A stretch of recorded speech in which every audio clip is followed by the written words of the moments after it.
862 number है वाणी का। प्रण पाले तो पन्ना, पन्ना यानी कीमती पत्थर। कहा प्रण पाले तो पन्ना नहीं, पन्ना माने ब्रैकेट में है कीमती पत्थर। ईख का गन्ना, प्रण पाले तो पन्ना नहीं, ईख का गन्ना।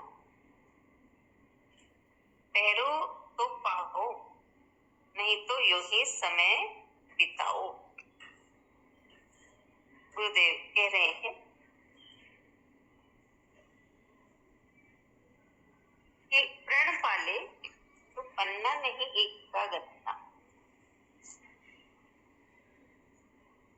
सदगुरु हमें कह रहे हैं कि हर मनुष्य प्रण कर ले कि इस जीवन में परमात्मा को पाना है। जैसे गर्भ में भी भगवान से वादा किया कि मैं बाहर जाके तुम्हें भूलूंगा नहीं, लेकिन संसार में आकर वो अपने इस प्रण को भूल जाता है। तो गुरुदेव कहते हैं कि जो भी अपना ये प्रण पा लेता है, यानी उसे याद आ जाता है कि मुझे ईश्वर को याद रखना है, तो उसका जीवन पन्ना नहीं, ईख का गन्ना।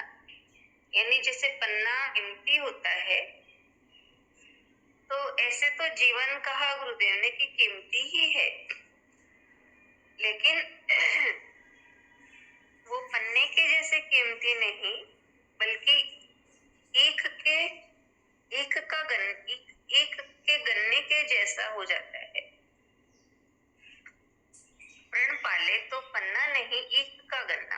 तो जैसे गन्ने में उसको चूसते हैं तो उसमें से रस निकलता है, और अगर चूसे नहीं हम उसे तो वो हमें कठोर मालूम होता है, उसमें से रस नहीं मिलेगा। जब हम उसे चूसेंगे तभी रस मिलता है उससे। तो कहा ईख का गन्ना पैरो तो पाओ, यानी पैरो तो पाओ मतलब उस गन्ने को हम चूसेंगे तो हमें उसके भीतर में रस जो है वो मिलेगा, नहीं तो यूं ही समय बिताओ, अन्यथा तो कोई रस हमें नहीं मिलेगा। उसी तरह गुरुदेव हमें कह रहे हैं कि ये मनुष्य का जीवन भी कीमती है पन्ने के समान, लेकिन इस जीवन के भीतर में परमात्मा है। जैसे गन्ने के भीतर रस है, बाहर से तो कठोर लगता है, और जो उसको चूसता है उसे मिलता है।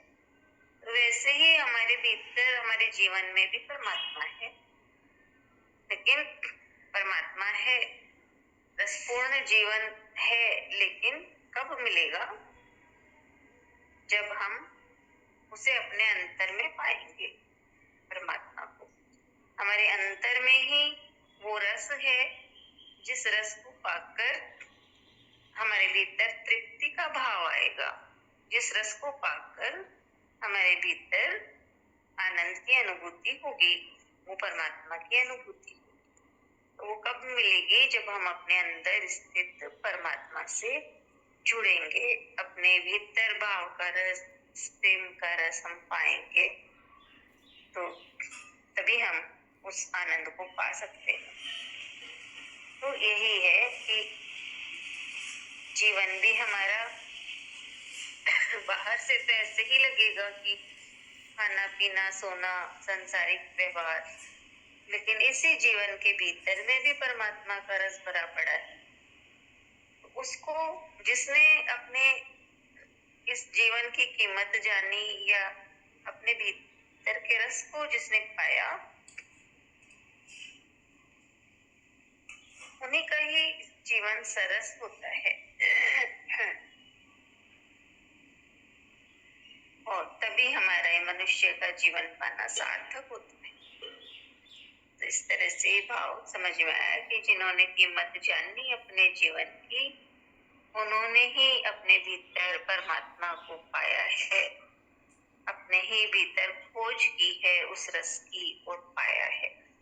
तभी ऐसे भक्तों का जीवन सरस, सुंदर और सरल बनता है और वो ही अपने जीवन में आनंद के भाव को पाते हैं।